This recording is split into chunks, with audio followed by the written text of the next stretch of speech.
right? Okay, yeah. It's like, all right. Seeing nobody else here, I'll close the open forum.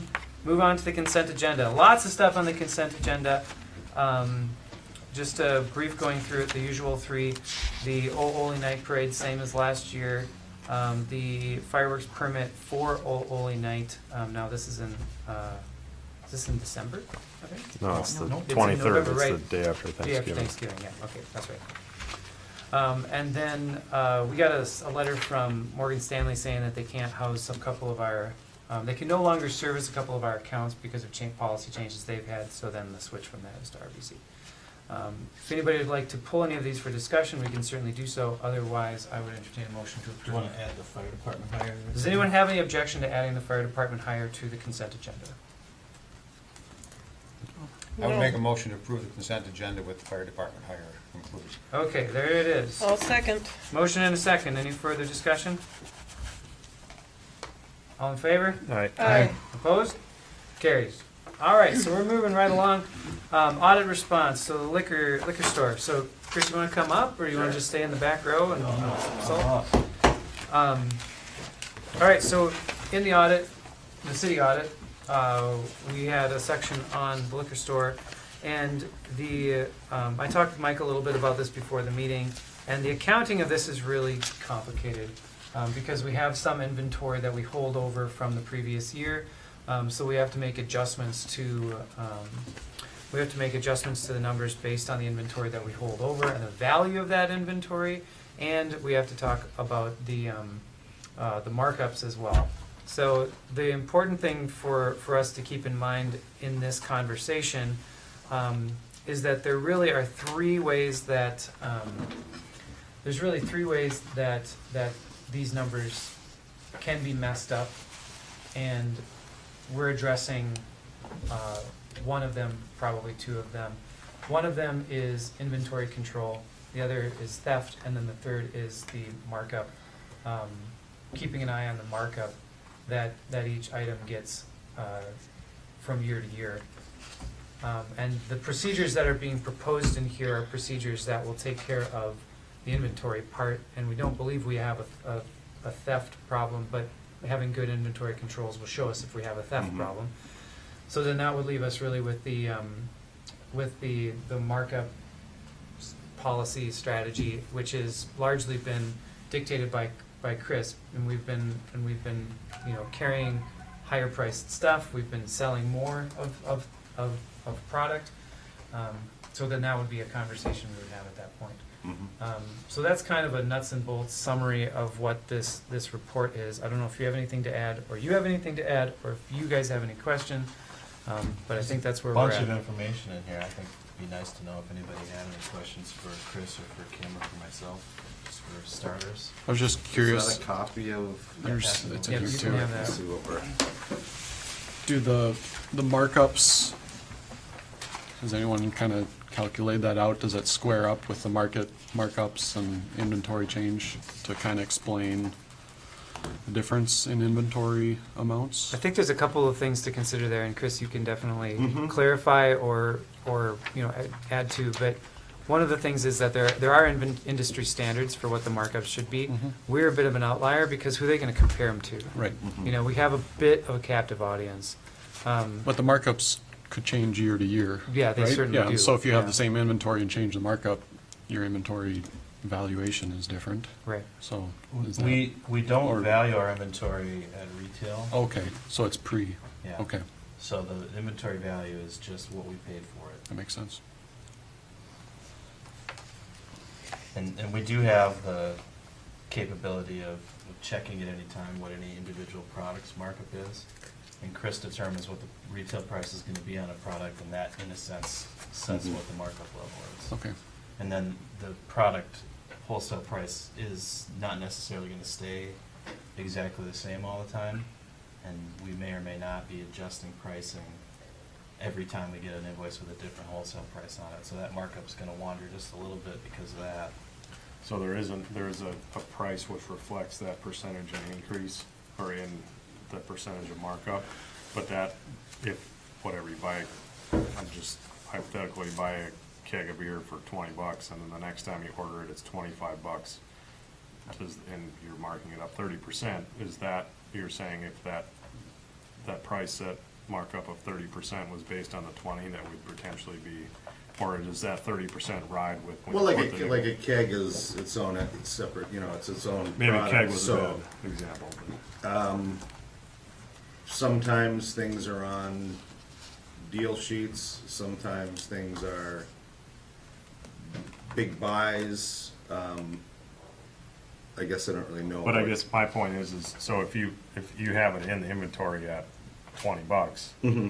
and there's a 30% mark on that, and when the next time it comes in, if it's priced at 25 as the wholesale price, Mm-hmm. does it stay at 30, right? Or does your sale price stay the same, and then therefore or does that 30% mark automatically? Yeah, Like, I see does what your, you're does your saying. inventory change if things get more expensive, Yes. even if you already have inventory of them?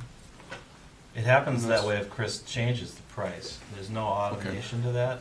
Chris gets to set the retail price of what he wants. So to I sell. have something built into my inventory system now where I enter prices. It shows me what the current markup is, and I can adjust them from that. Before, I did not have that built in. So I can see automatically when I enter an invoice what our percentage that we're making is now. So it's much easier to adjust things. Boy, I can, But there's things like, you know, say you always buy a 50-case deal of something, but you only need 10 cases this week because it's a slow time of year. 10 cases cost more than 50, and I'm not marking because it's a one-time, you know, we're trying to hit that big number every time, and if we have to hit that higher price point every once in a while just to keep the shelves full, but not to have that much inventory on hand, no, I won't raise it for that, because if you raise it for a week and then drop it for a week, and, you know, that doesn't make sense to me to but be it's not, that liquid with things where you're, it's not automatically tied. So like so when you type it in, it doesn't automatically calculate what the retail price is. They're two separate fields that you have to populate separately. Yeah, okay. Gotcha. And that works conversely too, where you get a deal on something and you're not necessarily gonna drop the retail price based No, on a one-time no. deal either. Yep. So you win some, you lose some, it just rides around that number. So with just the general inventory over the last 4 years, the numbers that are shown here, you know, there's obviously a big range between the low inventory and the high inventory at your end. Do you have a target that you're trying to achieve or to maintain in terms of that inventory, and what's the? Well, the what's goal- kind of the the what goal would be to controls that be- low to high. the goal would be to have as little as possible on hand by the end of the year. You know, it doesn't always work like that, but that's kind of the goal, is to, because it's, I mean, it's a quiet season too. You know, you try to bulk up in the summer, you know, starting in the spring. Same for the little winter months, and in the off times, run it down or not be purchasing as many And items. what do you think is your base level of inventory that you try to maintain at that year end? I really can't answer that right now. Well, it looks like, Arbitrary is what this is. yeah. We're measuring a year because that's how we do our bookkeeping, You know, if there's but a, that's not how we make our purchasing decisions necessarily. you know, if there's a 50-case buy on barefoot, which we're making, I'm gonna have a lot of barefoot at the end of the year. If, you know, those things factor in at what, there's different months when they offer different promotions and different deals and things like that, and you're smart to get them at that point instead of, so you mean, within the structure of the inventory of each item, kinda, you know, we always have a ton of Windsor, we always have a ton of, But you must have an idea of what a base level of inventory you need to have in house just to run your operation, and then from there it could be higher than that because you have these buys that you have opportunity to take advantage of. So Yeah, if you look at on the first page of the memo about this, the inventory is the last line on that. Right. And, you know, at any given year, we're gonna have ballpark a little bit over $200,000 wholesale, product. I don't think Chris is looking at minimum inventory value as one of his decision-making.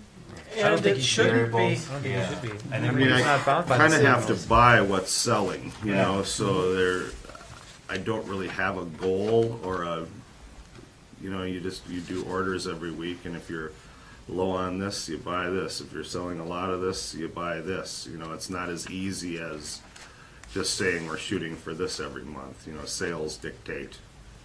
Right, I mean, I understand that you're gonna have, especially at year end, you know, December 31st, it's gonna be way different than like July 1st. Couple quick things, Chris, because I only read this last night, and a once read over for me isn't enough, and that's my thing, but inventory, I'm not gonna get too in-depth to it, other than, do you know the difference in 2015 and 2016? We had a $121,000 swing. Do you know roughly, and I know you probably, I don't know if you've had time to look back, what would cause that? I would say being the coolest small town in America Okay. was a pretty big cause of that. Okay, bigger numbers of people and things happening. 16 seemed to be the year when everything really Hit. exploded. Okay, And it was a beautiful summer, and it was a good, gross profit percent. Well, nobody's talked about that. That's something that I'm a little bit more interested in. Do we have a target? Is there ever been anything given as to where we'd really like to try to be? Not that we can't be over, but, you know, gross profit, these numbers aren't too bad, although they do fluctuate. Have you ever had any direction from us as to kind of where we would like to see it? no. Okay, Yeah, the instructions have basically been, don't break any laws, sell a lot of, well, make money, and sell stuff? Keep good records. Keep good records, that's the third one, keep good records. If you look back before 2014, and the auditors did this, and you know they looked at the gross profit percentage, and that's one of the things that they were asking questions about. That 33% number is pretty solid. I mean, Pat had his operation, what he was going to do, figured out. He didn't vary it very much. You know, there wasn't a lot of change in what the products were, the pricing, or anything else. And he had his markup percentages higher, and so he did that 33% number. We didn't give Chris a goal in terms of gross profit percentage. Really, it's the net profit that we're more interested in terms of actual number versus percentage. But this is an interesting way to look at things and help us figure out whether the strategy we're using is the best one we could do, or if there's other things we can try. That's why I wanted to throw a couple of different ways to consider performance on the table rather than just gross profit percentage. We should also look at, well, how much money did we actually accumulate at the end of any given year? And as you can see, it's continued to go up every year. So this is after we take our $200,000 out of right off the top of our operation. We're still continuing to make more money than that. But I think that 2017 year, that amount on top of that we took in cash, and this number of gross profit percentage, and a lot of different factors coming together, kind of got our auditor's attention and ours as well to say, okay, there's another factor here that we need to be considering. And I think that after our look at it, it's the markup and the costing issue that's definitely the biggest contributor to the difference between what we were doing before and what's happening now. so with the POS system that you have, obviously you probably track in what's coming in on your invoices and what's going out. How often do you do that? Just for my, is that What's, like a? as far as what's coming in and what's Yeah, going when out? your inventory, you know, obviously you check in what you're receiving, and then your system keeps track of what's sold. So how often do you run those numbers? Is that a monthly thing that you look at? I look at a lot of that stuff every day. Daily? You know, that's something that you. As it's coming in, like as you have, Well, you're selling and you're buying. I'm ordering every week, so I'm seeing what's sold this week, what's sold this month, what's sold over the last 3 months. There's a lot of different ways that I look And at it. basically that we've received 6 cases of Windsor 175, so Yeah, I mean, everything therefore, is checked in by me. Everything is entered by me. Nobody else does And then in the staff. any of those Okay, things. perfect. You know, I have one big thing is just what the margins were before and what they are now. I really didn't have to raise prices before this year because everything, according to industry standards, and that's kind of what I've been going by, it's 30% beer, booze, roughly 50% wine is kind of what the And I mean, we had a lot of items that were wines and things that were 150% or 200% or. And I did well, the one big thing is I've raised all the beer prices on a lot of the core brands, which I think that's one of the biggest reasons that our percentage is down a little bit. Because that's about 3-4%, 5% that those,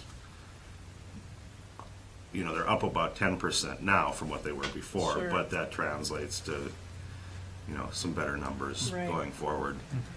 Well, because I'm the one that asked for all of this, I appreciate the work that you guys did and put in.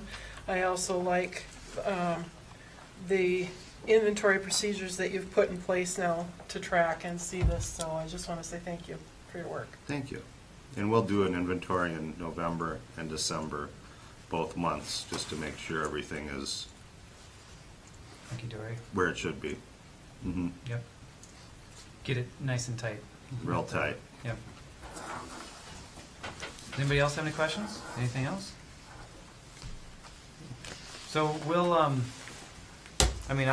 you're gonna do a year-end present or a year-end, report for us too? Yeah, about like how things maybe went? January?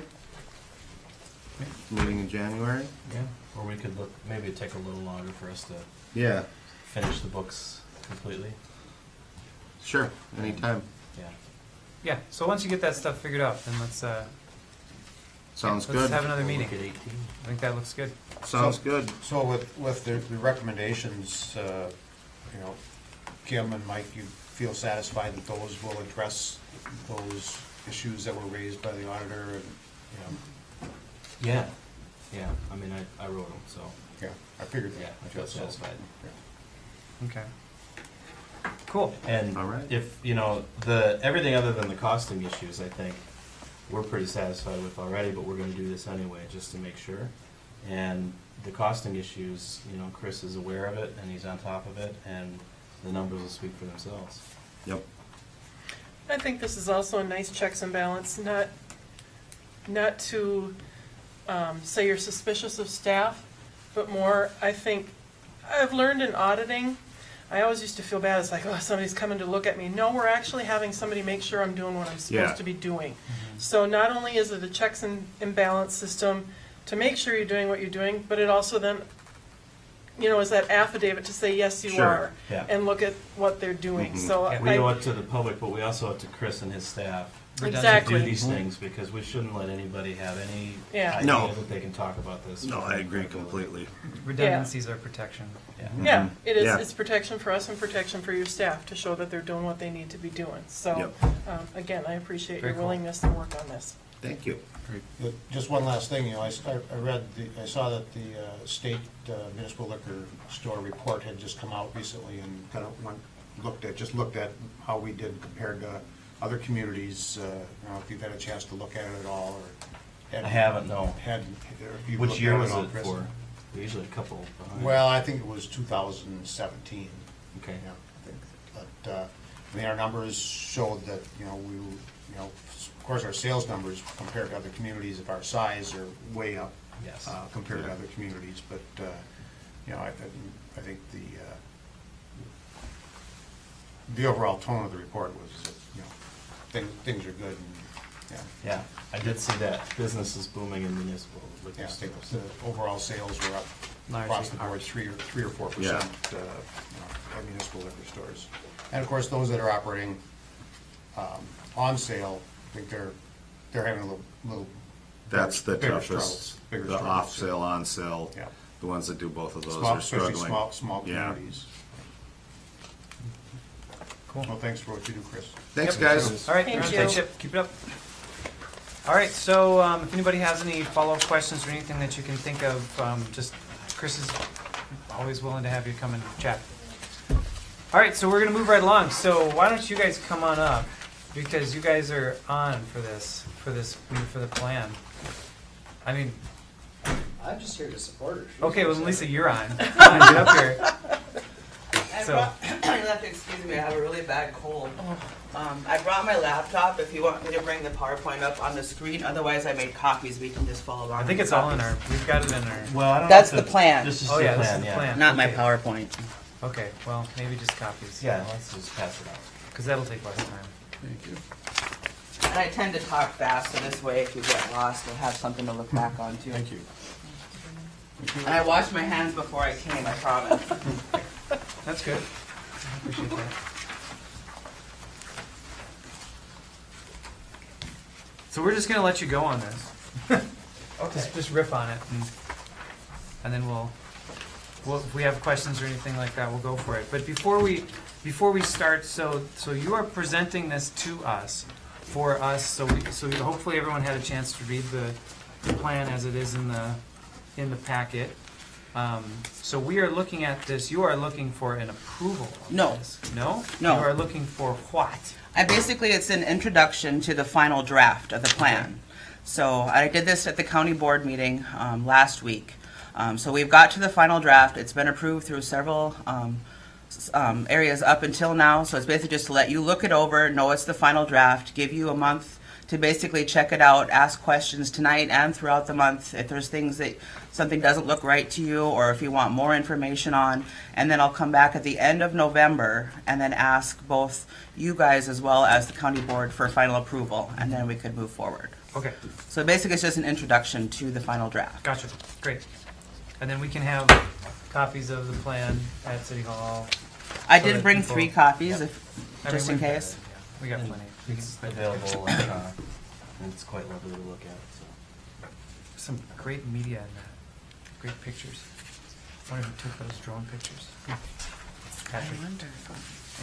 Keep going, now go, ready, go, Are we sure? thanks, Okay. pretty sure. If my voice goes out, I'm sorry. So again, this is basically just an update. So a couple topics we're going to go over is just kind of the history of the project site, the Parks and Trails Commission, the use of the STAR grant and ARDC, the steering committee and public process, the approval and recommendation through the Parks and Trails Commission, and then kind of next steps, what's happening then. So a little history, 640 acres. It's a combination of county fee, county tax forfeit, and city land ownerships. Some of you may know it was a ski hill during the 1950s and 60s. And then in the late 1990s, there was a potential development project brought forth for both residential and commercial. And from what I've read, the public did not like that idea at all. And funding ended up kind of falling through. And even to show that they really didn't like it, there was another project brought forth through this consensus committee in 2000 that kind of brought it into more of a natural resource and education platform. And that project did get some more support, but it was still kind of mixed support, and then funding still kind of became an issue. And then back in 2015, when the county's comprehensive trails plan was being developed, the Sawtooth Bluff area was recognized and identified as a potential trail hub area. And then the city of Grand Marais, of course, as you guys know, in 2016, then went and applied with the Greater Minnesota Regional Parks and Trails Commission for that regional designation. And also with that comprehensive trails plan, some more things that came out of that, of course, half of my position as the Parks and Trails Director, and then the Parks and Trails Commission, with their basic jobs to try and help make this trails plan come to life, so to speak. And so they tried to decide on what their first project was going to be. And they decided on the Sawtooth Plus Master Plan because of several reasons. The city had already acquired that regional designation, which was huge. It's going to provide benefits to multiple user groups. It's going to bring opportunities for both locals and tourists alike. It's going to be better developed, the resource area will be better developed as a recreation area versus, say, residential or commercial. And the community is showing that they're more wanting a recreation-based project up there versus that residential. And then lastly, the county and the city, being government agencies, they have better resources potentially for funding down the line. And then they can be the main applicant, or they can potentially be a co-applicant for these user groups moving forward. And then I, as the Parks and Trails Director, once we got the Parks and Trails Commission established that yes, we wanted to move forward with the Sawtooth Plus Master Plan, I went and met with Arrowhead Regional Development Commission. They have a fairly good reputation here in the county for master plan development. including that comprehensive trails plan. And so we talked things over, the project, what we needed, things of that nature, and we knew that we were going to need funding to help pay for this master plan and the contract. And so we decided on a $15,000 contract, but that included them helping me to apply for the STAR grant to pay for that contract. And so the STAR grant is through the Lake Superior Coastal Program. And so they helped me apply, and we got awarded. And so that helped to pay for the ARDC through the grant and then a match, which the county board approved this grant with match back in July of 2017, and then the ARDC contract in October of 2017. And the city of Marais, you guys as well approved. And you can see in my little graph here, the STAR grant was for $7,500, and then the city and county both agreed to pay half of the match, which is $3,750 each. And that gets us to this finished product. Correct. And those, after all the invoicing was done, it's within 15,000, or is it just a set, we're gonna pay you 15,000, Yep. give us a product? Yep, that was it. Okay, great. And then so during this, we started the steering committee, and the members included county and city representation, plus also a local area resident from the old Ski Hill Road, and she was on the consensus committee back in 2000 as well, and Sue Abrahamson. So between the ARDC and the steering committee, we held 9 different meetings. And some of the things that happened, we established a website to provide project updates to each other and to the public. Reviewed all the public input, and out of that, some of the main concerns that came up were environmental and resource damage, the old Ski Hill Road traffic and parking, and then just not enough detail. It was hard to get across to people that this is just a concept plan. Even though we have to call it a master plan, it's more of an idea, a whole big idea or a concept that could happen there, not something that is going to necessarily happen there. And so they also developed guidelines for the project, discussed maintenance and management issues that might come up and other requirements. You can see to the right here, kind of, I made a little circle of the public process. So we started out initially with a completely blank interactive web map. So it had just the site of the project, and we sent that out to user groups, stakeholders. It was open to the public because it was on the website, and then basically have them tell us what they thought should go there. It could be recreation based, it could be residential, anything was open. So that went out, and then all the input came back to the steering committee, and they went through that list and kind of decided what was feasible for that area, what they thought would be feasible. And then they created another interactive web map with those feasible ideas on it and put that out again to the public and let them comment on it. And then once that was done, it was brought back, and that's kind of when the first draft plan was established after both of those public processes. And then once the draft was created, then we had a public input meeting. And that actually came along with the Parks and Trails Commission meeting that night. And we ended up getting 77 responses. So that was a pretty good turnout. And again, those were brought back to the steering committee. And through all that, then they established a final draft. And then they approved and recommended that to the Parks and Trails Commission. And then you go on to the next step. It was first introduced at the July 30th Parks and Trails Commission meeting. There was some public there, and they did provide some input as well as the commission members. And so part of it, we didn't have a quorum that night, but also since there was that much input, we decided to go back and do a little bit more tweaking on the plan.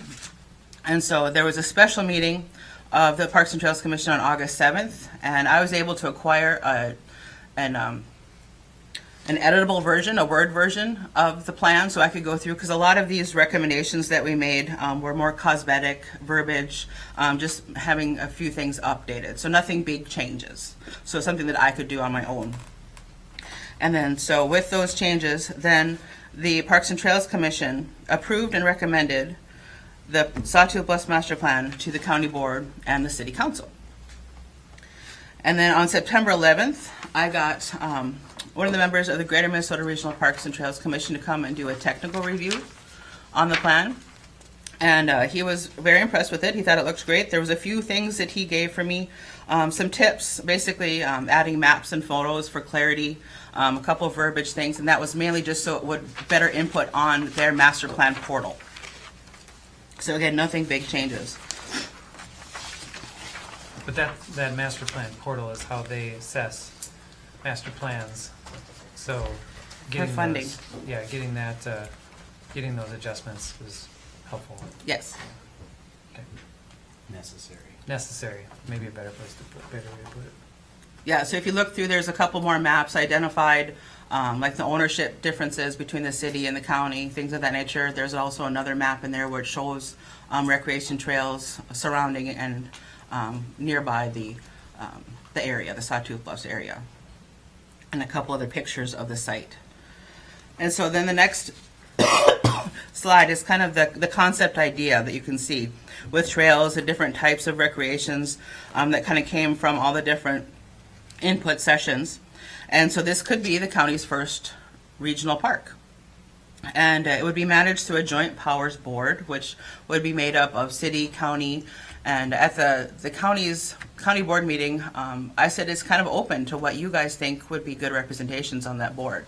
If you want other user groups to be on the board too, or if you want somebody that has nothing to do with trails at all to be kind of a devil's advocate, we can do that too. If you wanted to keep it to just city and county officials, we can do that. So that's something that we could figure out a little bit further down the line once we get everything approved. But again, this is going to be at least a multi-year, if not a multi-decade project. There's a lot on here potentially, and a lot of it's going to be based on how quickly and how well user groups come to that joint powers board with their project ideas. And then it's kind of designed so that as the trails get bigger and more happens, then we'll have more amenities that go along with those trails. And the campground idea is one of the main ideas as a potential resource for generating revenue for maintenance and expansion down the line. You'll see there's 2 residential area designations in there. If those were to actually move forward as a project, they'd actually be removed from the recreation side of it, and that's mainly for a funding.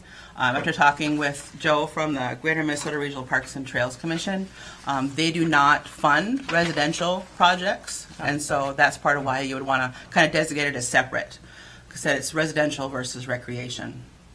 So it's not to say it will never move forward, just if it does, it would end up being taken out as a separate project completely. And then again, the Greater Minnesota Regional Parks and Trails Commission would be kind of initial funding source, and that's why we want to make sure everything would fit into their master plan portal for the city and county projects, like the campgrounds and roads and things of that nature. And then so kind of what's next? Basically, I'm here tonight, and I was at the county board last week, just kind of here to show it to you, be here to answer any questions you might have, and let you know you have about another month to kind of look it over, because it's a lot to digest. I know if you just looked at it the night before, even a couple of days ago, it's a lot to read through, a lot to look at. So feel free to ask questions. And again, I'll come back at the end of November and ask for an approval, both you and the county board. And then once we get that approval, then the next step is creating that joint powers agreement and joint powers board, because they're basically going to be the managing aspect of this project. And they're actually able, according to Joe, to be an applicant for funding if we want it to be.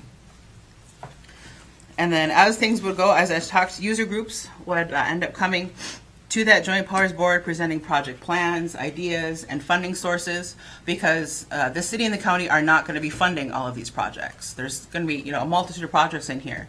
But the user groups themselves for the trails and things of that nature, they're the ones finding the funding. There is the possibility that the city or the county can be a co-applicant, like a lot of other projects like the SCA's Connector Trail. The county is a co-applicant on part of those. But the city and the county are not going to be main funding bodies for these projects. I just want to make that clear. And then each project, as it's brought forward, once the Joint Powers Board thinks it's a viable project, then each project would go through its own vetting and public process.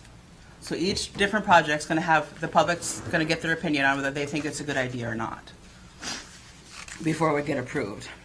And then one last thing, I just want to make sure that everybody knows that basically this master plan is a guide to potential development. It's not going to look like this. It's going to depend on a lot of different things. It's going to depend on user groups. It's going to depend on the resources up there, the environmental factors up there, funding. There's a lot of different factors that are going to go into it. So it could look similar to this when it's done. It could look like something completely different. And that's why I just want people to know it's a concept. It's an idea. It's not set in stone in any way. A lot of fluidity left in it. Mhm. A lot of the ingredients are in it, but But a you lot of need fluidity. this in order to get to the next step. And with that, anybody have questions? Yeah, I would just add to what you said, Lisa, since I sit on the Greater Minnesota Regional Parks and Trails Commission and am familiar with this whole process, the designation of Sawtooth Bluffs as a regional park is obviously pretty critical to the ability to develop this site. I mean, it's a major source of funding resource that's available. And I don't know of any other source that has the ability to fund the type of projects that were being considered by this plan. I mean, short of going to state bonding or other types of large scale funding. But the process that Lisa described, the city submitted an application for consideration of this site as a regional significant facility, and it was approved, which is the first step in the process. The second step in that process is once you're approved to be a highly rated, highly ranked regional park or trail, is to submit a master plan, which then goes through an evaluation by the Parks and Trails Commission, and up until that point, you're not designated as a regional facility. It's not until after the master plan is prepared, scored, reviewed, and accepted that the facility becomes part of the Greater Minnesota Regional Park and Trail system. Then you become eligible for applying for funding. So up to this point, I think there's 52 parks or trails in Greater Minnesota that have been designated, and those 52 facilities or projects are now eligible to be funded. And obviously there's well more demand than there are resources available to from Greater Minnesota. So I think the idea is that we always need to look to other sources of income, but the chances of being able to develop this site as the plan lays out is pretty dependent on designation by the Greater Minnesota Regional Parks and Trails Commission. So this planning process is critical to that. So can we get that park designation with this level of planning? Mm-hmm. Okay. So, Yeah, this is what's well, required. We'll Find out. We We don't know until it's been submitted, reviewed. There's an evaluation team that scores the project based on criteria. They make a recommendation or submit those scores to the commission, and the commission then determines whether or not that facility is going to be included. but as far as, accepted. like, different players would come in for the different parts of interest here to develop, or you'd find groups that would be interested in those, to develop those ideas out. But we don't need every bike trail or any of that figured out before getting a regional, really. No, and that's part of why I got the technical review by the Greater Minnesota Regional Parks and Trails Commission. And yeah, he told me that moving forward, this is fine to put in the portal. Excellent. I like all of the user groups that are represented in it. I mean, really, to me, the tell-all of this entire presentation is this picture right here that shows the different user groups and how we're going to be able to fit them all into that space. And I think There's several that are already very interested I think it's really in exciting. being part of it. So Yeah. Yeah, I being on the steering committee, I mean, I thought it was interesting, and I thought that, taking feedback from people and the amount of response that we had, I think it was a positive experience. It's nice to see, this is good. But this, like, actually being able to see the plan that we had in our packet is great. Read through it a couple times. It's good to see. I mean, I think a lot of the issues that we talked about, I mean, I know that there isn't necessarily any talk of putting in facilities at this time, like right away, right? But the idea even in, like that representation and like the overarching idea that, like if there is something that happens there, it really shouldn't, you know, view shed of the hillside and, you know, some of the development that's already happened there. Now it's kind of started to green back over, but, you know, that was an issue that I think was brought up numerous times of not affecting negatively what everybody sees on the hillside. Mhm. And that's the great thing about whether it's snowmobile trails or hiking trails or dog park or frisbee golf or mountain bike trails is that all of those things are really pretty minimal impact. And, you know, you wouldn't notice it probably, you know, standing 50 yards away, let alone from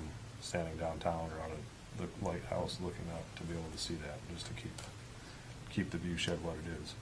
Mhm. But that, you know, having wandered around up there too, I mean, I think it's always, you know, so much, at least for me, like, you go to Pincushion a lot, and like, so your views are always looking towards town, like to the southwest, like it's, but as soon as you go up that way, it's just an interesting perspective of town, for sure. And I think it's great. I'm super excited that it's at this point. And the county, how did they seem? The It county went board? very well. Yeah, I had minimal questions.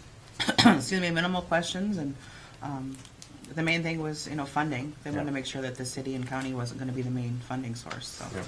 but yeah, that went over very well.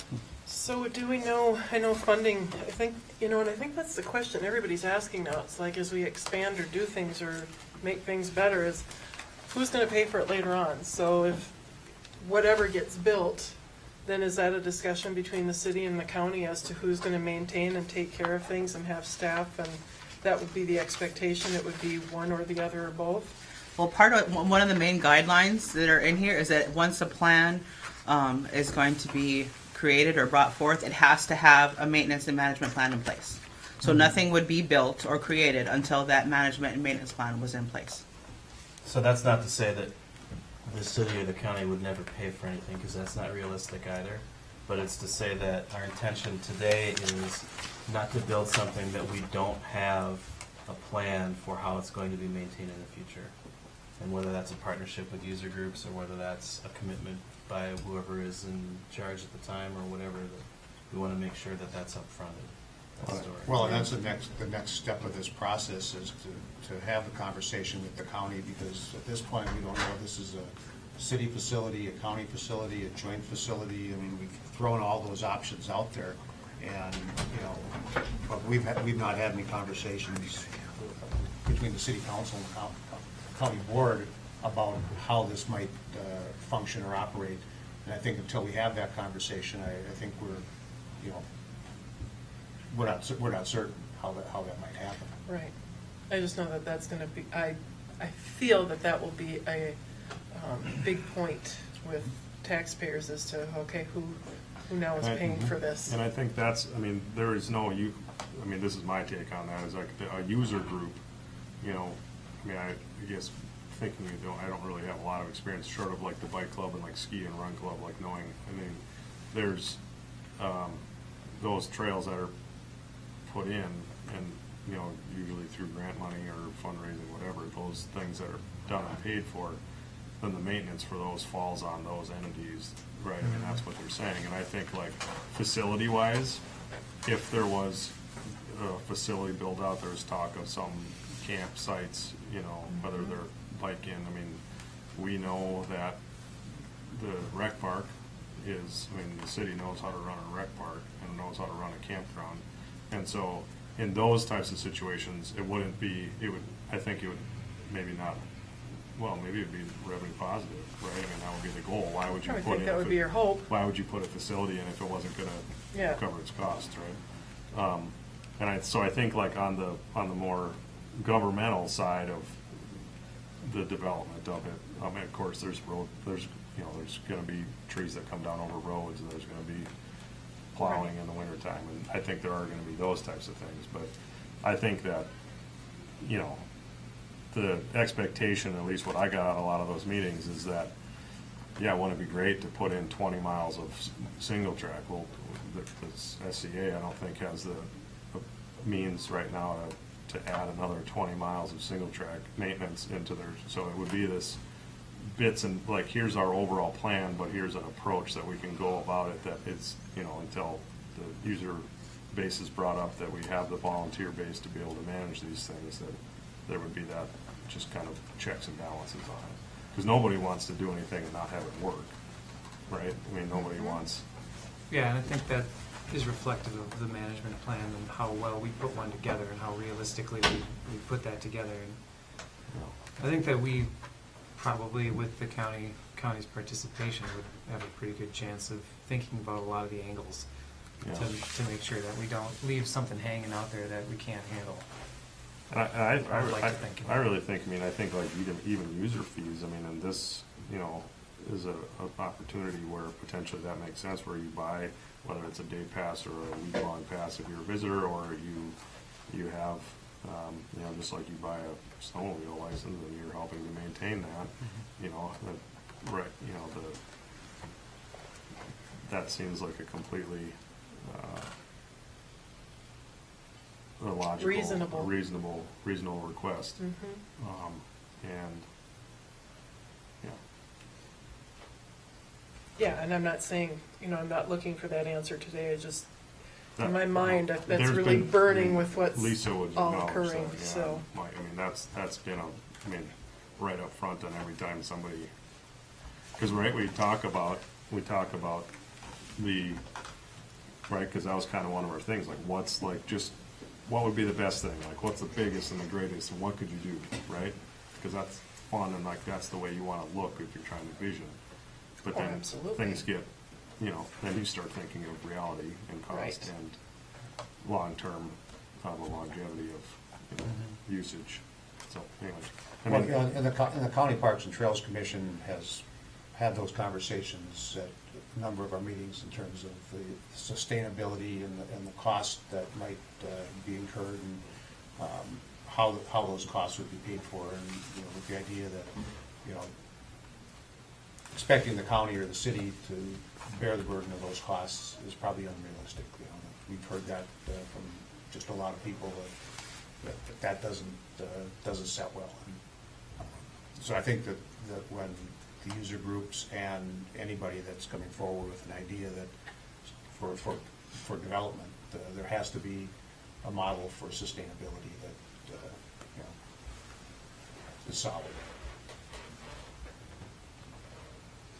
yeah, I mean, I just see it as, I mean, we just had the golf course conversation as far as amenities, you know, I mean, what the impacts are, and the fact that it is so much of the user base that is tasked with maintaining and upkeep and trying to deal with the funding side of it. I mean, because it's you have to participate in that aspect of it. I feel like the appreciativeness of it is greater, and yeah, I just see it being just one more, not one more, because there's so many different things you could do on this piece of land, but it's just like one more thing that I think will get people out, and I think it's great to have different groups that, you know, how great to bump into other people doing different things and to experience different things, and it just gets everybody outside.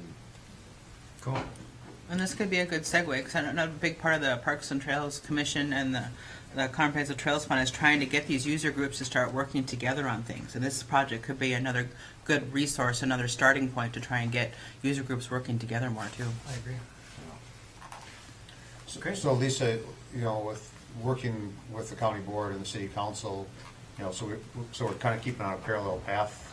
You know, what's the expectation in terms of trying to get, you know, resolution to this from the council, city, and the commissioners? I mean, do you have a timeline that you're looking at? Well, end of November, I plan on coming back to both the county board and the city council, asking for So our approval. last meeting in November would be when you expect some kind of decision out of the council. Correct. So I think the approval would be two pieces. One, approving the submission of the plan as representative of this, and then two, appointing, helping to determine what the membership of the commission is, that's the joint powers group that's going to oversee this process. So that's that's the creation of, if you want to take the revolving loan fund that says you're gonna manage these assets. This commission is gonna manage these assets, and it's gonna meet these guidelines, and nobody can come up with a plan that doesn't have a funding source and a management strategy, and only the things that are already in the plan fit in the plan. Not everything's gonna be developed, but those ideas that fit the concepts of this can be developed. And maybe it's slow on the uptake, maybe it's quick on the uptake. That's really up to the user groups, and that's up to the funding agencies. But the first thing that happens when we adopt this plan is we say that we're gonna preserve the natural character of that space, no matter how we develop it, or if we develop it. And I think that has been important to the people who live there, who already use the space. It preserves that nature, and can only be developed along lines that don't interfere with those natural areas. So there's no cost to doing this. It just says if we're gonna develop this, it's gonna develop along these lines, and because of the dual nature that both the city and the county are gonna have responsibility and decision makers involved in that process. I feel like the first part of the two is probably easy, because we can, for us to talk to constituents and have people talk to us about things and read more and try and learn more. But I feel like having that conversation of the makeup and some of the, and I don't know how specific I guess we have to get. Obviously, I think the idea of it, but like Tim said, right, like who is, like if there's, I mean, I guess I look at it as a city taxpayer, like I love the rec park because it really helps offset our taxes with the, you know, and so if we're establishing, like what are we establishing? Just like there's going to be 2 from the council, there's going to be 2 from the board, or is it like, are we talking at the end of November that you want to see, like, okay, well, here is who, if potentially there was management of camping area, or then this is who would have that role. I think it's up to the commission to figure out all that. I really do. That's what I just- I think if the commission was 3 members appointed by the board and 3 members appointed by the city, however you want to do that, at any given point, if you expanded the rec park to include a portion up there, and you wanted to designate that your management is still going to manage that portion of it, that's completely up to the city. Okay. So that has nothing. That's all I was thinking. Yeah, of, that like, would getting- have that's nothing. way down the road. If but the city were thinking going to of- develop a utility or a resource at that location and say we're developing that in line with this. Gotcha. But we're going to have it be managed by the system we've already got, by the park board we've already got in place, and the staff we've already got in place. Why would anybody argue with that? Right. Okay. That's good. So that makes that second piece at the end of November easier. You don't have, we're not getting into super specific. It's more like You're not buying what's the anything. representation? Yeah. Yeah, your ideas, yeah, and you might have heard me mention earlier that, yeah, it's kind of up to you as well as the county board and who you think should be part of this commission. If it's only going to be city and county officials, if it's going to be representations of each, if it's going to be user groups, if you're going to have a devil's advocate in there that has nothing to do with trails. I mean, it's really, that's what else throughout this month, kind of what you should be thinking about is who you think should be representing and what they should be representing on this Parks and Trails, or this, Joint Powers Board. Great. Does anybody else have any other questions for them? Thanks for All right, coming. yeah, and thank you for filling us coming. in. Yeah, Filling us sure. in. That's Thanks. great. Thanks for having me. Yep.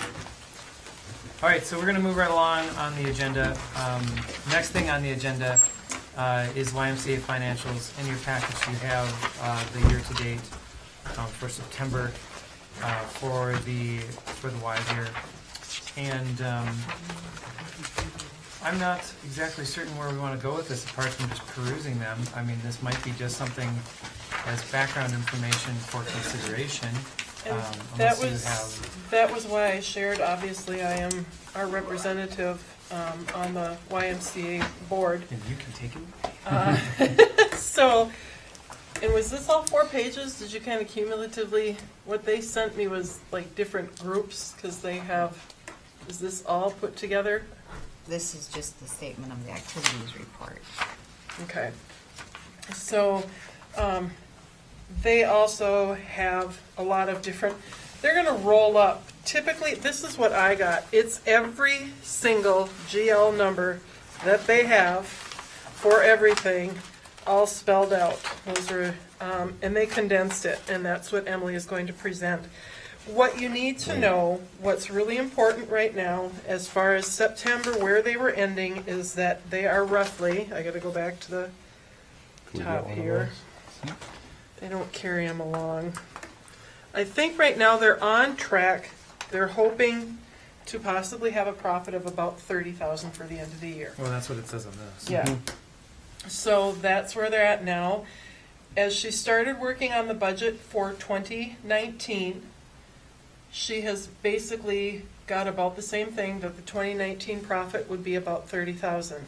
Now, there are some things that the YMCA itself will designate to them. One of the things is that she dealt with last year is they said, well, no, you need to add in more users, or you need to budget for more. And Emily said, but I know what my base is, I know who lives there, who they are, and they said, well, we still want you to add in. So there could be some things that will change before the end of the year as far as budget, but I basically wanted to share the information with you, have you look it over, what questions you may have that you want me to take back, or you are more than welcome to ask me, to ask Emily. And Emily has said she would happily come to a board or a council meeting and sit down with us and talk through some of these things. Some things that might be of interest to you are, as of September 2018, their actual members are 1,679. September of 2017, their members were 1,801. Their retention rate overall is about 79.24% Which is not bad. for members. So here's a question. How do they calculate a member? You buy a membership. Or you It's receive a not a- membership? Or, yeah, So do they count all the kids at the school as members? Because the school has an agreement with the Y. I'm just curious as to how they calculate that, because, I think that that's fantastic, but I don't know what that means. well, I can ask her what actually defines a member. I know it's obviously not the walk-ins, because they have that separate from, but I guess I'll ask her, I won't assume anything. Okay. I will ask her what defines a member. Another question I have on the statement of activities report that you put in here is where in the, I'm assuming it would be in the revenues category, where in the revenues category are the contributions from the city and the county, if any? Because the city, we still are on, we budget to give them monies. Yeah? We budget to give them monies. Yeah, the answer to the question is, none of those costs are shown in their program budget. This is just the Y. Those are operational, or That is building the costs. YMCA program operational budget, that has nothing to do with the county's operation of the building. So why aren't we seeing a number for that in 'Cause- here? Like, is there a different report we need to look at then? Then wouldn't the Yes. county have that? Yeah, I'd like Yes. to see that. I'd like to see that too. So you have two separate budgets, one for, We've invited you to come to a meeting where we'll share that. When? Can you share it first? I can share it first. Great. Yeah, Yeah. that'd be super. But the 60-day clock was ticking to schedule a meeting to talk about the new contract. Great, well, I'm glad you're here. I thought we were doing it tonight, I guess, when I saw the YMCA thing on the budget, so we're not doing that That's partially why I'm here, tonight. because I was No. wondering why that had nothing to do with any of the numbers between the city and the county's agreement. Nope, Yeah, we're just 'cause reporting on information that our representative of the Y board. Yeah, and I'm on the YMCA board, that's what I get, I don't get the county budget information So this and is, board there. So this is Should for we the schedule a meeting right YMCA. now? this is all programmatical then, is what you're Please. saying. So this, So all the expenses for the building are not represented in here. No, this is for the YMCA operation. So we're basically, we're paying money to the county for the building. We're not paying anything about, like, to the YMCA or anything like that. So there's a completely different balance sheet that shows the expense of operating the building. Yes. You're actually paying the same thing, it's just being represented differently, and the contract between the city and the county needs to be updated to represent that new arrangement. The first agreement that the county had with the YMCA was that the county was gonna pay the operational deficit, the anticipated operational deficit. And the first years, and the Y was gonna take care of everything, the custodial, the maintenance, the care, the lawn, the snow plowing, all of that.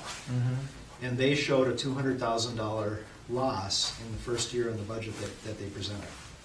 So the agreement between the city and the county was to split that loss, and then to split the anticipated $20,000 that would go towards maintenance of that size of a facility annually. And that's what our agreement is 110. at this point. Yeah. So 20, half of 100 and half of 20, and $110,000. The new arrangement is that the county owns the building, the county's gonna take care of the building because the YMCA was not taking care of the building. And the budget to take care of the building is about, it's actually less than what the actual costs were, the average costs were over the first 3 years of taking care of the building and just paying the operational deficit. So the county's budgeting for the building, and the county's budget for the building is about $290,000. And that includes the utilities, that includes the care, it includes the staff, it includes all the stuff. What happens with capital improvements then, Jeff? Because I know HVAC, I know the shower floors, different large projects like that. How would that be handled? Since the county owns the building. Then the county's on is on the hook for that. The county is supposed to provide a functional and operational building to the YMCA to provide their program in, and the county is responsible for all of those costs. And the proposal is that the city would share half of the annual operating cost. So is the Y leasing the building? No. They have a use agreement. Okay. For what length of time? 20 years. 20 years? And the terms of that, are they fixed for that 20 years? Well, they're fixed for 20 years, but I think there's a 12-month out clause by any of the agents. Yeah, one of the, issues that I think was talked about early on was the payment that the Y makes to the Duluth, of their proceeds takes and sends to the Duluth YMCA or to the greater YMCA organization. Can you show or tell, is that number? Yeah, it's the intra allocation that's put in That's the- here. Inter-allocation, That's the $86,000. which is 14% of gross earned revenue, is how that funds out. There's other line items that I think you would probably characterize as direct payments to Duluth Wine. Membership dues. No, I Financing cannot costs. characterize the nature of those payments because I don't know anything about those agreements. Yeah. I mean, I'm just wondering that, when the conversation originally happened with regard to the operations and Y was trying to sell their services to the county, they were claiming that the membership base of $400 or 400 members would provide the revenues to offset their costs and they would be able to operate free and clear. Now we have membership of 4 times that amount, and we see growing responsibility on the part of the county. I can't speak to what was represented, but that last statement the first statement that you just made is not represented in the contract the county had with the YMCA. There was no anticipation that this $200,000 was an initial loan and that it was going to go away. I'm not suggesting that it would go away, but that $200,000 would be adequate based on this 400 membership. The truth of the matter is most of the Y programs run at cost or at a subsidy. Childcare runs at a complete subsidy. So actually, if you in your liquor store, if you sold everything for 5 cents less than you paid for it, the more stuff you sell, the worse you are. And having 4 times the anticipated membership at the YMCA is largely just barely a break even. But this would be beneficial to know that if a subsidy is going to that kind of service, that we know where that subsidy is going. It's not a subsidy, Tim. they're purchasing administrative oversight and management and program support the same way that the county pays the state of Minnesota for the computer systems that we use. But They're- part of that cost does send the money out of the community to support the larger, Yes. YMCA But it pays for, organization. it pays for administrative services. Right. It pays for like a CFO, a CEO, an accounts payable person, so that each individual Y entity isn't having to hire those people.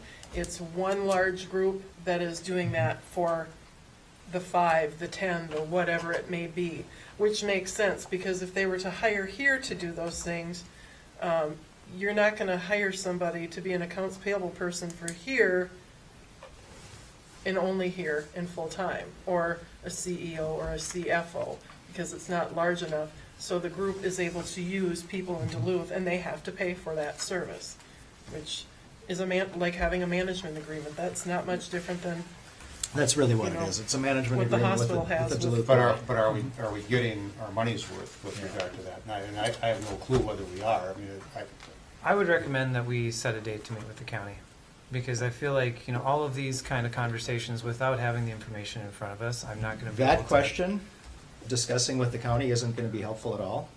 That question running up through your YMCA. representative on the local Y board is a great place to ask that question. Does the local Y board believe that the YMCA is getting the support of the Duluth Superior and offsetting the cost that they're paying? The city and the county can't talk about the relationship between the local Y and the Duluth Y. I mean, we can, but it's not gonna be effective. And I'm I proposing. think that it doesn't have to be effective the way you're talking about, but if we have an issue with the way this is playing out, then interjecting your opinions about it is a really good idea. And it won't be effective if you don't do that. So I think a conversation between the county board and the city council about that question might be very useful. In the Well, I mean, I in the context of the conversation about the partnership with the city and the county in relation to the Y. That's the conversation we really need to have. and if we do that, because I think some questions are all gonna be intermingled, I think we do it at a time and we ask Emily to be present, to assist us with some of that. Because I think that's fair to them, and I think we have to be fair to them to be able to give good, solid information, and Emily's more than willing to do that. And I'm all for a meeting. I think what we need to do ahead of time, what I would find helpful is, what things do we need to have from the county? What things do you need me to get from the Y? So that we have those things to look at beforehand, to read, and to study, to be able to ask questions and have the discussion. Because getting something a night before I have to sit and really talk about it is really difficult for me personally, because I don't have enough time to invest in looking at it. So if we were to do this, I guess I'd just like to know what kind of information we want to see beforehand so we can have that, and then really get to the bones of the conversation. Not wasting time saying, well, we didn't know you wanted that, or we didn't know you needed this. Am I asking for too much, or do people agree with that? No, I think you're correct, but, one of the things that I would suggest is that, I would say, I'm pretty much in the dark in terms of the operations up there, in terms of how their financial operations are conducted. I mean, even when I looked at this, a lot of numbers, but I didn't understand. I mean, even the intra-allocation, I kind of thought that might have been the money that went out, but it doesn't make it very clear that that's the case. The membership dues, I mean, what does the membership dues constitute? I mean, I don't know what that means.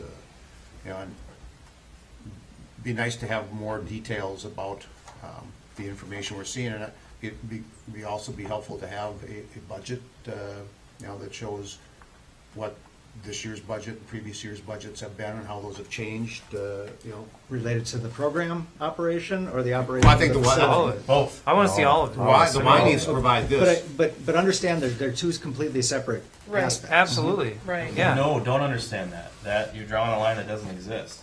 Well- And a lot of the comments that you're receiving from folks, I think, call that out. That there's a lot of expenses that are currently being included in building that are clearly program expenses, and yet that we've drawn a line somewhere that seems like an arbitrary spot. And so I don't think you can have this conversation without understanding both what's being recorded here and what's being recorded on the building side. I mean, we've separated them, and I think it was a smart move on the county's part to do that, because we have a long-term investment we need to protect. We need the right folks doing the right job. But they're not a separate operation. We're talking about running a building to run an operation. It's the same thing, so we really need to see the whole picture. Well, but in 12 months, the Y could say, you know what, here's our notice, we're out, and then we have to figure out what the next tenant, so, yeah, I see what you're both saying. We need to see both sets of numbers and be able to look at them and study them and then come back and ask questions.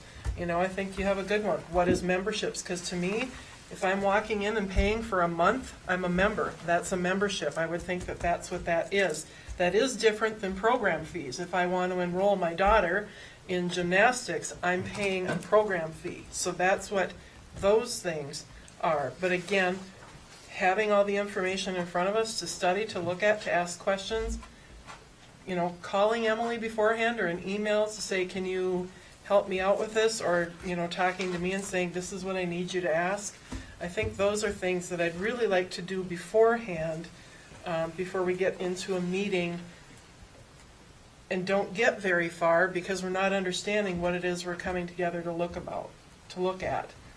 I know what we have to decide, I know what people are telling us, but again, I want to do my due diligence and look at everything together and have an understanding before I decide how my vote will go for what we do. Yeah, I totally agree. $90,000 of the budget is the utilities that the county pays to the city to operate that building. You know, and I think that the I mean, issue is that's- bigger than just the ask of the county, of the city to contribute to the building maintenance fund. It's really understanding how the whole system works and why are we being asked for this money and what's the accountability for it. You know, we don't, I mean, other than having a representative on the Y board, I don't see where there's that level of accountability right now. And I think that's necessary. Accountability what, to what performance, to what statistics, Tim? Because I don't understand. Well, the city is contributing X number of dollars to the county to maintain the facility, and So that the Y You- can continue to provide programming within the city of Grand Okay, Rapids. can I put a pause But on I- right here? I- So here's what I'm hearing. I'm hearing lots of conversation going back. We're starting to get into the weeds. We don't have the information that we need to be able to talk about this intelligently. So we need to get that information. We need both of these sets of numbers. We need to set a date so that we can sit down with the county and we can hash this out, understand what the agreement is right now, understand what the agreement is being proposed to be in the future, understand what the money is actually going to pay for, and reach an agreement with the county about what we're agreeing to, or about what that money is actually going to go to.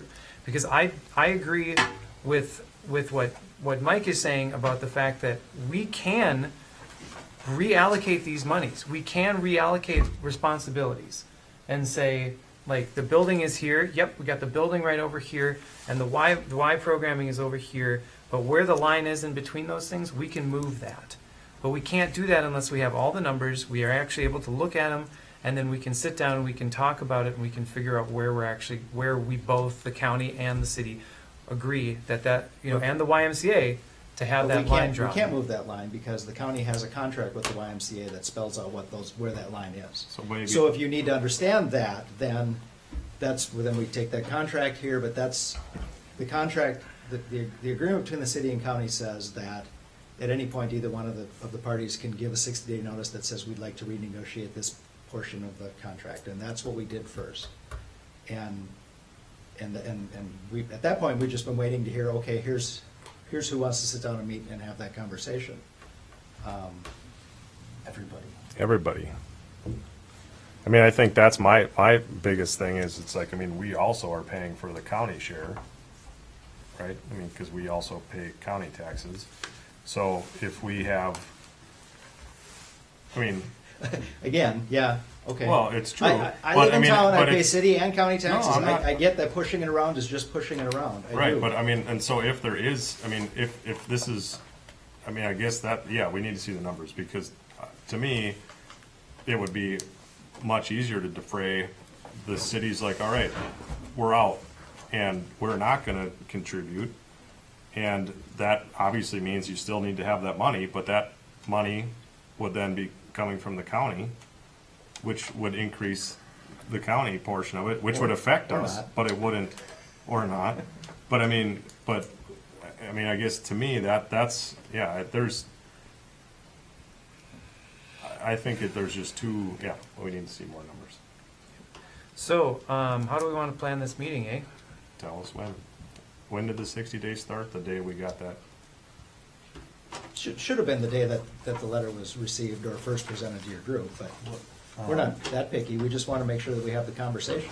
Yeah, and we just wanna make sure that we have the information, So we have two parts of this. Pick We a have time and we'll do it. We have homework to do and we need to pick a date. So we need to probably, who needs to be here? We've had the request that Emily be there to answer questions. Who on the county side needs to be there? Do you want the entire commission there? Truthfully, Emily has nothing to do with this if you want to have a conversation and get all the parties together and ask all of your questions and do that independently of sitting down with city reps and county reps and talking about our agreement, but Emily doesn't have any place in a conversation about an agreement between the city and the county. If you want to do some research and some homework and have a meeting and ask those questions beforehand, then come back and have a conversation about the contract between the city and the county, that might be appropriate. Okay. I don't think it's accurate to say that, Jeff. Our deal that we have with the county right now Mhm. talks about the operational costs of the Yep. Y. So Emily has everything to do with that. And the new That's what our agreement, the new contract agreement says that you right guys, now. the new agreement Well- is taking that out, right? Because it's The taking that county, portion the Y of is it out. not named in that contract.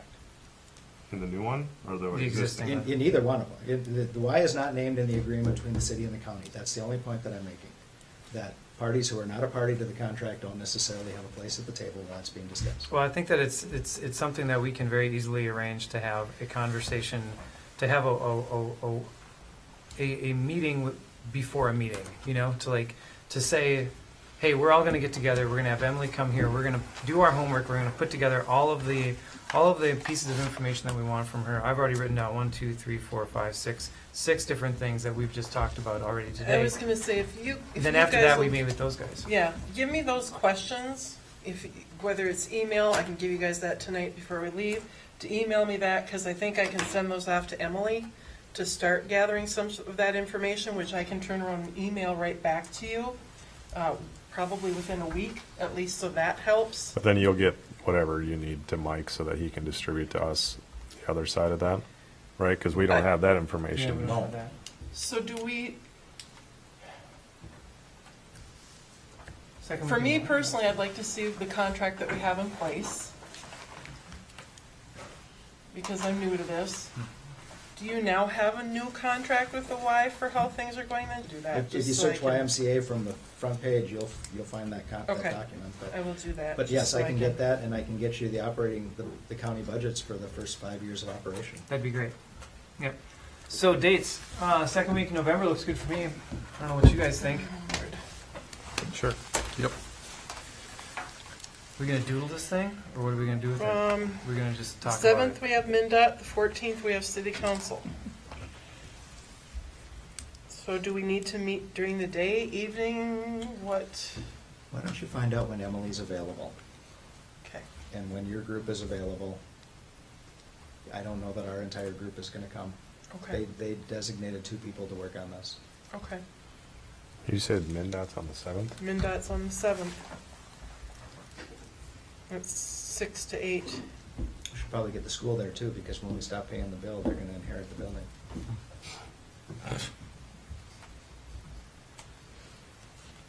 I'm only happy. So, are we gonna send out a doodle for this, or are we Fine just with gonna say that Monday the 12th is when we're doing this? That'd be That's a a holiday. federal holiday. Veterans. What? It's Oh, that's veterans. what, 11th, I gotcha.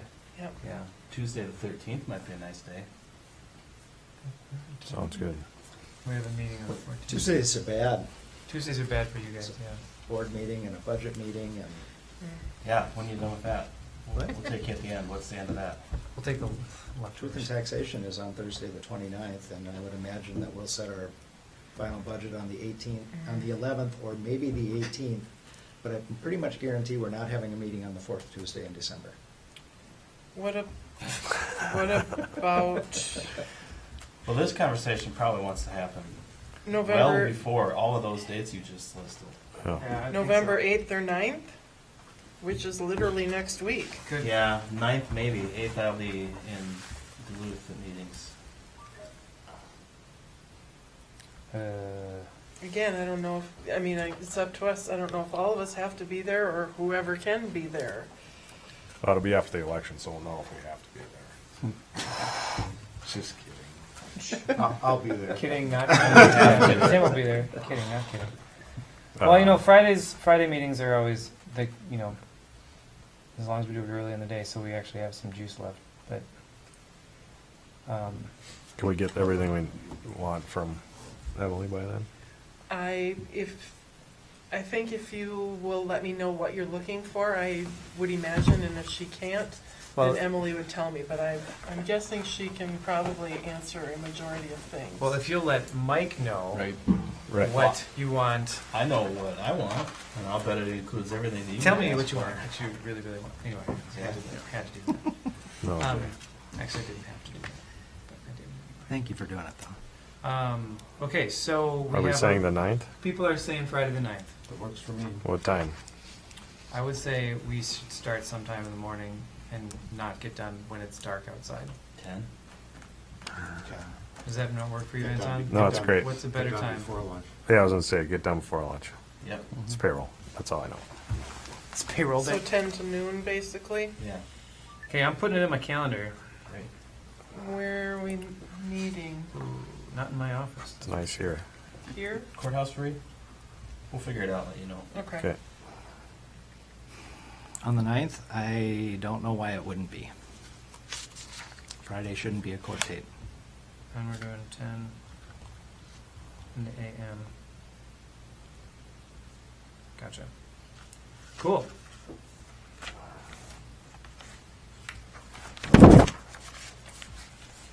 Okay, so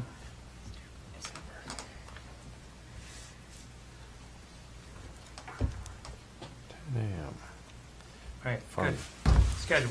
All right, I knew. Super duper. Well, thank you for bringing this information and giving us some fodder. Appreciate Thanks, that. Jeff. Thanks, Jeff. Thank you, Jeff. All right, so that's that.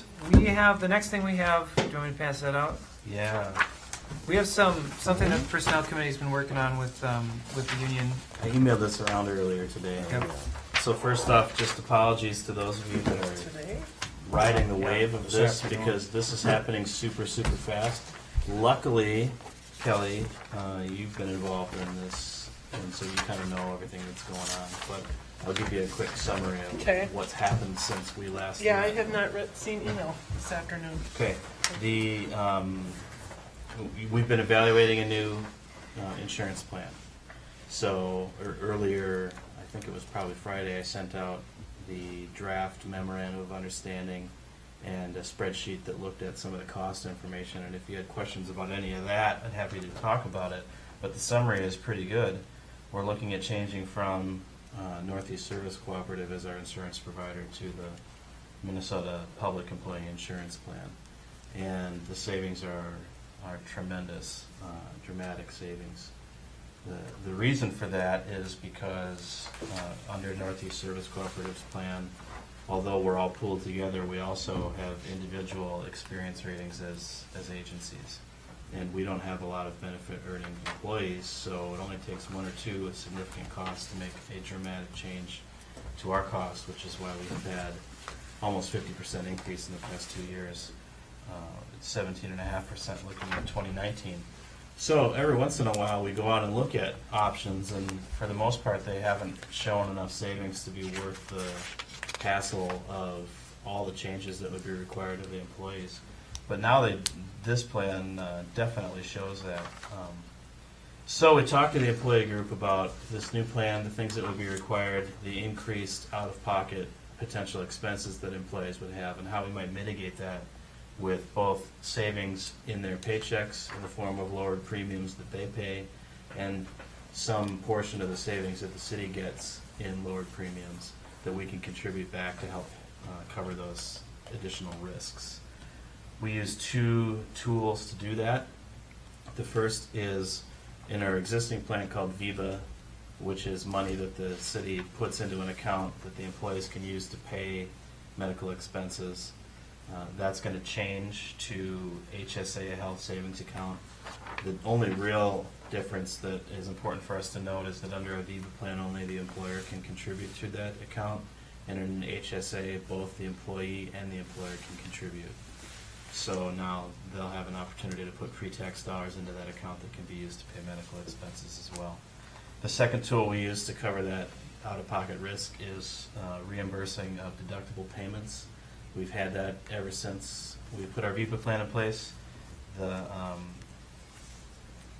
new plan, we're going to continue to do that, and we're going to just put some increases in. So what is the change that we're proposing? First, we're going to switch to that from the VIBA plan from Northeast Service Co-op to an HSA compatible plan from Public Employee Insurance Group.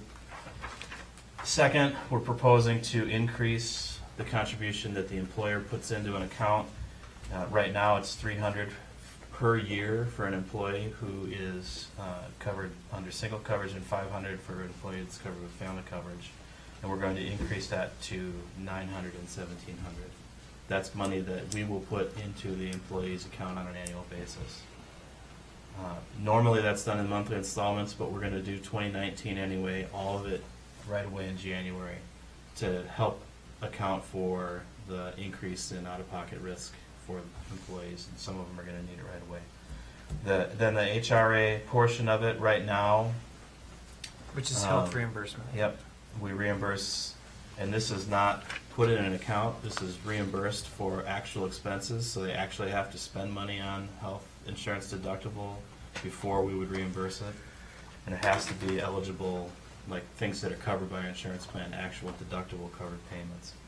Right now, we do $350 for singles and $800 for family coverage, and we'll increase that to $1,550 and $3,200. So you can see pretty significant increases in the amount of money that the city is making available to employees to cover the increased risk. The total amount of those increases is the exact same as the change in the out-of-pocket risk that an employee has when we go from one plan to the other. So we've held our employees harmless to out-of-pocket risk.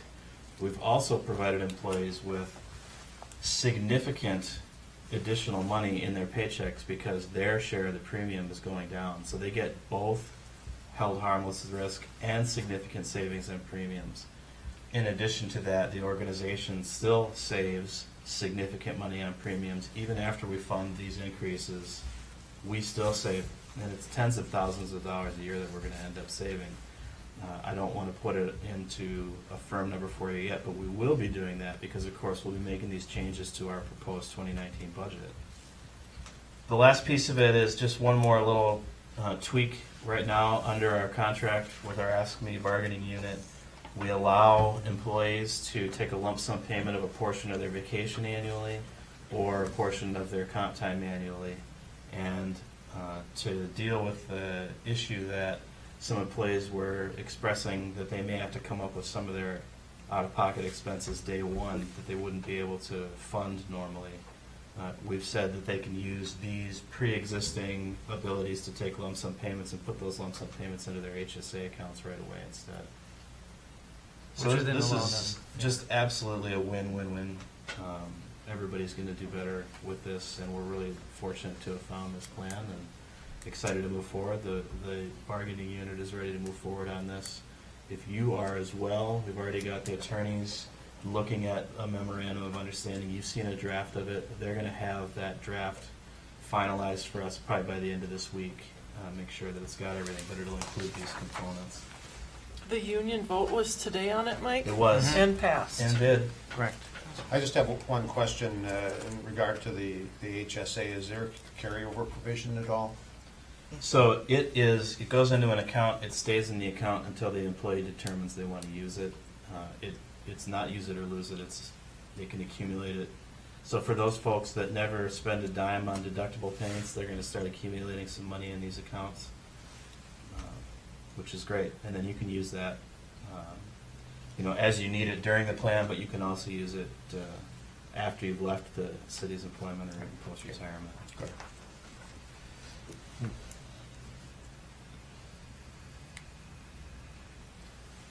So I know we don't have the MOU in front of you, and we will ask you to officially adopt that, but I'd love it if you would also just kind of officially adopt these components as I've explained them to you. Well, I would make a motion that we accept the proposed, these proposed changes to the health insurance plan. I will second that motion. Motion and a second. Any further discussion? Thank you for all the work that you've done on this, and also thank you to our employees who put a lot of good thought into this as well. There's a lot of changes that, normally a person doesn't want to have to deal with in terms of how they're going to have to access their medical care. And so it was really a lot of effort on the employee's part to help come to understand what that's going to mean for them. So even though all that money was on the table, it's still very stressful to deal with issues like this.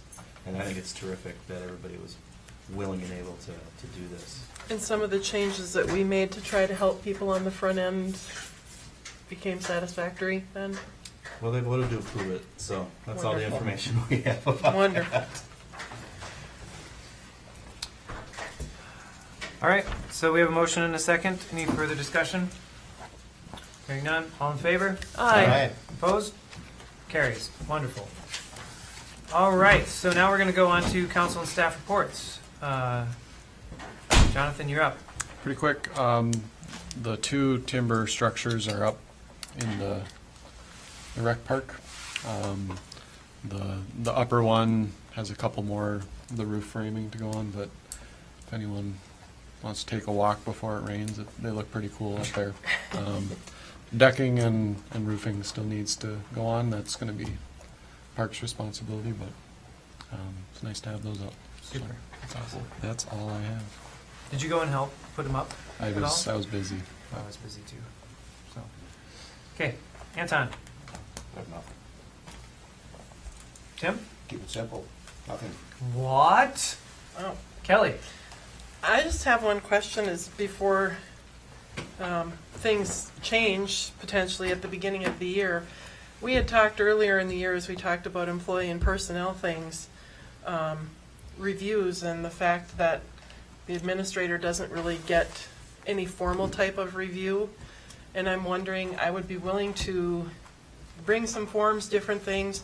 Are we interested in doing something like that for Mike? I think that there's needs to be a place to start with it, and at least at the end of the year, well, most people here, at least the majority of you, have worked with Mike for a large amount of time, that we could do something like that and at least put something in place and start something for him before the year ends, because to bring it up, if in fact I'm here come January, to bring it up in January, to me doesn't seem reasonable and logical.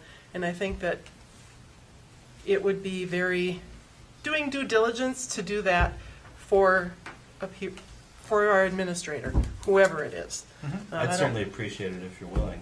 Yeah. And I've also got some templates you could look at if you want to, pick and choose or. So maybe I'll just plan to bring some templates, and if you would, at the next Maybe meeting. the personnel committee could work on that. So we could, and then we have some time to work on it, because I think that's fair. And I just really would like to start that, because then I think down the road, if we've started that expectation with our top person, then those things can kind of trickle down. So, got to start somewhere. Got it. Okay. Anything else? Nope.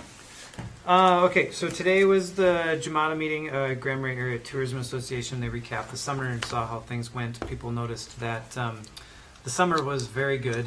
The fall was mediocre for a lot of people. Places that were dependent on like the sale of warm items typically didn't do as well, because people already came bundled up because they knew it was going to be 30 degrees. Because our weather was the pits. Because our weather was terrible. However, the restaurants and the breweries and stuff like that did super duper well, because what are you going to do? You're going to sit inside and drink and eat. So that was really interesting as well. We talked about Highway 61 with them as well. so that we can start getting the partnership with the advertising and the business groups, so that we can make sure that the right information gets out to the right people at the right time. So we are working on that. I think that's the way we have to do it, and just to make sure that the public, both the local public and the visiting public, understand what we're up against and what we're planning. We had the golf course meeting. Everybody here was there. Just want to make sure that gets out on the record. Also, Mike and I sat down with Arrowhead Animal Rescue Group to decide what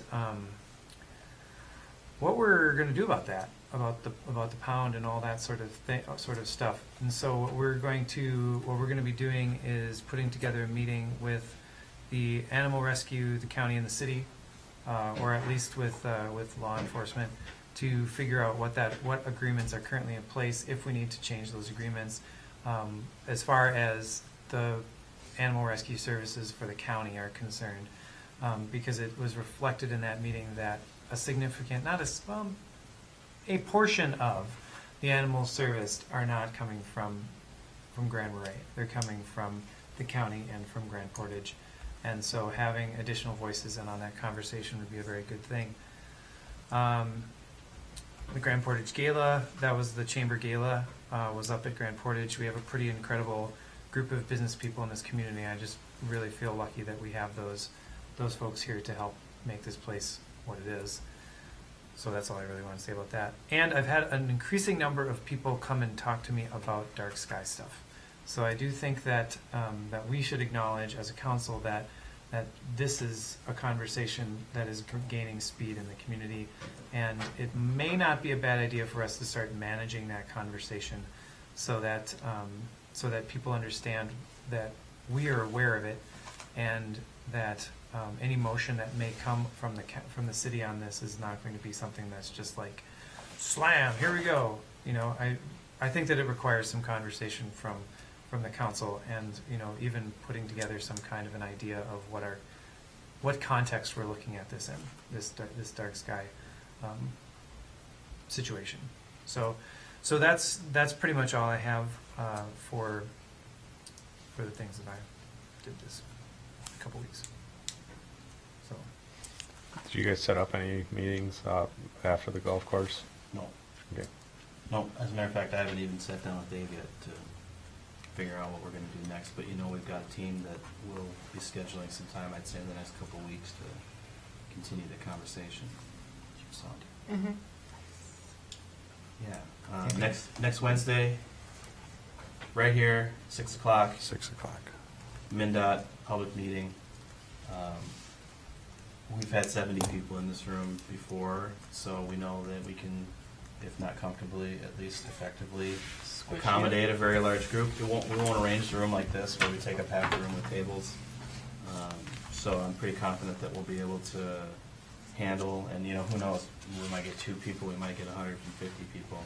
What we do know is we're not gonna count on that meeting being the only opportunity to get the information out to the public. Right. We're videoing the meeting. We're going to have materials from the meeting and select information from the meeting that we're going to continue to push out on an ongoing basis. So now, is the meeting public input? Is it more informational as to how this almost is going entirely to go? informational. Okay. So at this point, the project is what it is, and we have a lot of things that people need to know about. The part where we might try to engage in conversation is if there are particular issues that people are concerned about, and more importantly, are interested in working on with us, that we're going to be gathering that information, trying to build some teams.